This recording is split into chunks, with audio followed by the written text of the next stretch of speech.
La Russie a mené des frappes aériennes dans la ville de Zaporizhia, en Ukraine, endommageant plusieurs blocs d'immeubles résidentiels de grande hauteur et blessant 13 civils. En conséquence, ont déclaré des responsables ukrainiens lundi. Le ministère ukrainien de l'Intérieur a indiqué que des équipes de secours avaient évacué des résidents de plusieurs bâtiments endommagés.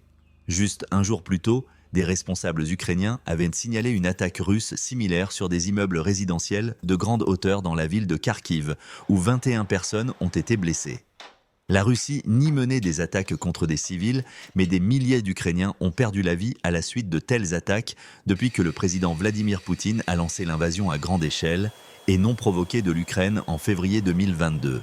Alors que l'armée russe menait cette attaque, le président ukrainien Volodymyr Zelensky se trouvait aux États-Unis, où il doit participer à la réunion de l'Assemblée générale de l'ONU cette semaine et rencontrer des dirigeants mondiaux, y compris le président américain Joe Biden. Le ministère ukrainien de l'Intérieur a déclaré que les données préliminaires indiquent que la Russie a utilisé des bombes guidées, KAB, lors de l'attaque à Zaporizhia. Les KAB sont des bombes soviétiques rénovées que l'armée russe a utilisées dans l'est de l'Ukraine. Elles ont également été utilisées lors de la récente attaque à Kharkiv, selon des responsables ukrainiens. Le gouverneur de Zaporizhia, Ivan Fedorov, a déclaré que plusieurs immeubles résidentiels avaient été endommagés à la suite des attaques nocturnes dans la ville.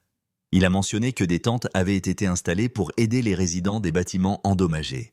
Fedorov a souligné qu'au total, la Russie avait mené 363 attaques aériennes et terrestres au cours de la dernière journée dans 12 localités de la région frontalière de Zaporizhia.